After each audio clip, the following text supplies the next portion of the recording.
இன்றைக்கான விசேஷம். இன்று அஷ்டமி, தேய்பிறை அஷ்டமி. இன்று சப்தமி திதியானது பிற்பகல் 1:30 மணி அளவு வரை இருக்கிறது. அதன் பிறகு அஷ்டமி தொடங்குகின்றது. அதாவது இன்று மாலை நேரத்தில் அஷ்டமி திதி இருக்குது. அது தேய்பிறை அஷ்டமி. அதனால் அஷ்டமின்னு சொன்னால் நம்ம பைரவரை வழிபடுறோம். கால பைரவர் வழிபாடு இன்று மாலை செய்வதற்கு உகந்த அம்சம் இருக்கிறது. பெரும்பாலும் மாலை நேரத்தில் பைரவருடைய சன்னதியில் சிவாலயங்களில் அவருக்காக இந்த அஷ்டமி வழிபாடு, அபிஷேகம், பிரார்த்தனை, பூஜை போன்ற விஷயங்கள்லாம் நடக்கும். அதில் இன்றைய நாளில் போய் கலந்து கொள்ளலாம். அஷ்டமி இன்று பிற்பகலிருந்து நாளை பிற்பகல் வரைக்கும் இருக்கிறதுனால நாளை காலை நேரத்திலேயும் கூட பைரவரை வழிபடலாம். பொதுவாக 2 நாட்களில் திதி ரீதியாக வரக்கூடிய விசேஷங்கள், நட்சத்திர ரீதியாக வரக்கூடிய விசேஷங்கள் வரும்போது எதில் அதை செய்யணும் அப்படின்ற குழப்பத்தை நாம் ஏற்படுத்தி கொள்ளாமல், எது விசேஷம், எது மகத்துவம், எது அதிகம், எது கம்மி அப்படின்லாம் பார்க்காம 2 நாள்லையுமே இருக்குது. அது நமக்கு கிடைத்திருக்கக்கூடிய ஒரு பாக்கியம், கிடைக்கக்கூடிய ஒரு பேராக இருக்கிறது. அதனால் 2 தினங்கள்லேயும் வழிபடலாம் அப்படின்றத எடுத்துக்கலாம். அது இந்நாளில் முடியாதவருக்கு மறுநாள் ஒரு வாய்ப்பு. இந்த மாலை நேரத்தில் பைரவ பெருமானை வழிபடணும். பைரவர் அப்படின்னு சொல்லும்போது பெரும்பாலானவர்கள் வழிபடுவது தன்னுடைய பெரிய கஷ்டங்கள்லிருந்து மீண்டு வருவதற்காக. குறிப்பாக பெரிய நோய் நொடி அறுவை சிகிச்சை செய்ய வேண்டிய நிலை இருக்கிறது. நல்லபடியாக செய்யப்படணும். அந்த செய்யக்கூடிய நபருக்கு அதனால் எந்த ஒரு பாதிப்பும் ஏற்படக்கூடாது. நோய் முற்றிலும் குணமாகணும், மீண்டும் முன்ன இருந்த நிலைக்கு திரும்ப ஆரோக்கியமாக வரணும்னு சொல்லி அறுவை சிகிச்சை வைத்தியம் செய்வதற்கு முன்னதாக செய்யக்கூடிய காலத்தில் பைரவரை வேண்டக்கூடிய பழக்கம் இருக்கிறது. நிறைய பேர் இப்போ அப்படி செய்கிறோம்.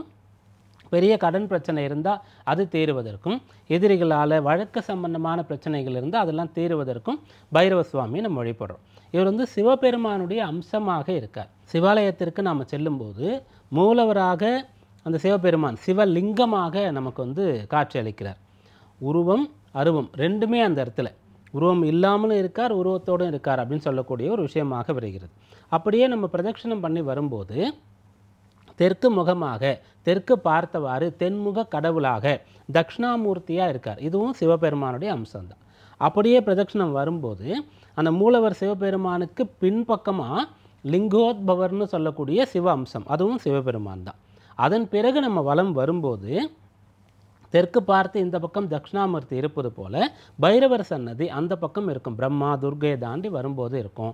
அவரும் சிவபெருமானுடைய அம்சமாக இருக்கார். இடையில் சோமாஸ்கந்தர்னு சொல்லக்கூடிய அம்சம் இருக்கிறது, தட்சிணாமூர்த்தின்னு சொல்லக்கூடிய அம்சம் இருக்கிறது. இப்படியாக சிவபெருமானுக்கு பல அம்சங்கள் இருக்கிறது. நம்ம திருவிளையாடல் கூட 64 திருவிளையாடல்கள் அப்படின்னு நம்ம சொல்லுவோம் இல்லையா. அவருடைய அந்த நடராஜனுடைய தாண்டவம், அந்த தாண்டவ கோலம், நடன கோலம் 108 விதமான கோலம் இருக்கிறதுன்னு பார்க்குறோம் இல்லையா. அதுபோல் சிவனுடைய அம்சமாக நிறைய வடிவங்கள் நமக்கு இருக்கிறது. அதில் பைரவர் ஒரு அம்சம். அவரை நம்ம வழிபடலாம். நிறைய பேர் பைரவரை வழிபடுறோம், ஆனால் அவருடைய வாகனமாக நாய் இருக்கிறது. அப்போ நாயையே பைரவர், பைரவா அப்படின்னு நம்ம சொல்லுவோம். அப்படி கிடையாது. நாய் சிவபெருமானுடைய அந்த பைரவருடைய அம்சத்தினுடைய வாகனமாக இருக்கும். அப்போ பைரவர்னு சொன்னால் அது கால பைரவர் சிவனுடைய அம்சத்தை தான் குறிக்கும். இன்றைய நாளில் அவரை வழிபடலாம். மேற்சொன்ன பிரச்சனைகள்லாம் தீரணும்னு சொல்லி வழிபடலாம். ஏதாவது ஒரு விஷயத்தில் நமக்கு ஒரு பயம் இருக்கிறதுன்னு சொல்லும்போது அதிலிருந்து நம்ம மீண்டு வரணும், நமக்கு ஒரு அபயம் அளிக்கணும், நமக்கு ஒரு தஞ்சம் அளிக்கணும், நமக்கு ஒரு தீர்வு தரணும்னு சொல்லி பைரவ பெருமானை வழிபடலாம். அது இன்றைய நாளினுடைய விசேஷமாக இருக்கிறது. பொதுவாக இது போல் வழிபாடு நாள்னு சொன்னாலே மிக விசேஷமானது அபிஷேகம்தான்.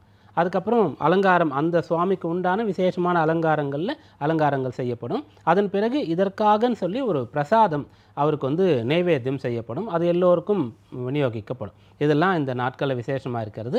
இதில் போய் கலந்து கொள்வது, அந்த பிரசாதம் எடுத்துக்கொள்வது, அந்த தரிசனம் பார்ப்பதுன்னு சொல்லும்போது நியம நிஷ்டைகளை கடைபிடிக்க வேண்டியது இருக்கும். இப்படிப்பட்ட ஆடைகள் தான் உடுத்தி கொண்டு ஆலயத்திற்கு செல்லணும். கட்டாயம் ஸ்நானம் செய்திருக்கணும். பெரும்பாலும் இது போல் ஆலய வழிபாடு விசேஷம்னா தலைக்கு ஸ்நானம் செய்திருக்கணும். அதுதான் ஸ்நானம் அப்படின்னு சொல்லப்படுது.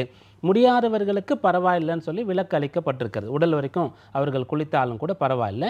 பஞ்சாங்க குளியல்னு ஒன்று இருக்கிறது. அது என்னன்னு கேட்கும்போது 2 கைகள், 2 கால்கள், முகம், இதை முகம் அலம்பி கை கால் அலம்புனா நம்ம ஸ்நானம் பண்ணணும். பஞ்சாங்க ஸ்நானம் அப்படின்றது அதற்கு பேர். அதை செய்து கொண்டு கூட வயோதிகர்கள், முடியாதவர்கள் சென்று வழிபாடு செய்யலாம். இதெல்லாம் வந்து ஆலயத்திற்கு போகக்கூடிய விதிமுறைகள். அதற்கான ஆடை விதிமுறைகளும் இருக்கிறது. அதன் பிறகு ஆகார நியமம் முக்கியமானதாக இருக்கணும். மனக்கட்டுப்பாடு, நாவடக்கம், அதிகமாக பேசக்கூடாது, மௌனமாக இருக்கணும். இதெல்லாம் கடைபிடித்து பைரவரை வழிபடும்போது பிரச்சனைகள் தீர்ந்து நல்ல பலன்லாம் நமக்கு கிடைக்கும். இன்றைக்கு அதற்கான பாக்கியம் இருக்கிறது. அடுத்து இன்றைய நவக்கிரக நிலையை பார்ப்போம்.